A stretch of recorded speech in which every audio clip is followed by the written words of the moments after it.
नमस्कार मित्रांनो, महाराष्ट्र राज्य शिक्षक पात्रता परीक्षा 2026 म्हणजे महा-टी-ईटीची ऍड आलेली आहे आणि तुमचं देखील जर कन्फ्युजन होत असेल की मी पेपर 1 द्यावा की पेपर 2 द्यावा, त्यामध्ये दोन गोष्टी आहेत. एक, तुम्ही जर शिक्षक म्हणून काम करत असाल कुठेतरी आणि तुमची अपॉइंटमेंट ही 1ली ते 5वी या वर्गासाठी असेल तर तुम्हाला पेपर 1 द्यायचा आहे.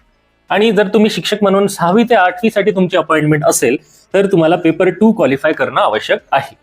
आणि विद्यार्थी म्हणून जर तुम्ही शिक्षक पात्रता परीक्षा देत असाल शिक्षक होण्यासाठी, तर तुमचं शिक्षण जर 12वी आणि डीएड एवढंच असेल तर तुम्ही पेपर 1 साठी इलिजिबल ठरता. आणि जर तुमचं शिक्षण डीएड झालेलं आहे किंवा बीएड झालेलं आहे, आता समजा बीएड प्लस ग्रॅज्युएशन आहे पण डीएड नाहीये, तर तुम्ही 6 ते 8 साठी येऊ शकता. किंवा डीएड प्लस बीएड दोन्ही झालेलं आहे आणि ग्रॅज्युएशन देखील आहे, तरी देखील तुम्ही काय करू शकता, पेपर 2 आणि पेपर 1 हे दोन्ही पेपर देऊ शकता. कारण इथे तुम्ही डीएडची क्वालिफिकेशन 1 ते 5 ची पूर्ण केली आहे आणि बीएड प्लस ग्रॅज्युएशन आहे, तर तुम्ही इकडे येऊ शकता. इथे डीएड प्लस ग्रॅज्युएशन असेल तर देखील तुम्ही पेपर 2 देखील देऊ शकता. पेपर 2 साठी तुम्ही डीएड प्लस ग्रॅज्युएशन असाल तरी देखील पेपर 2 देऊ शकता. अशा प्रकारे तुम्ही शिक्षक पात्रता परीक्षेसाठी पेपर देऊ शकता.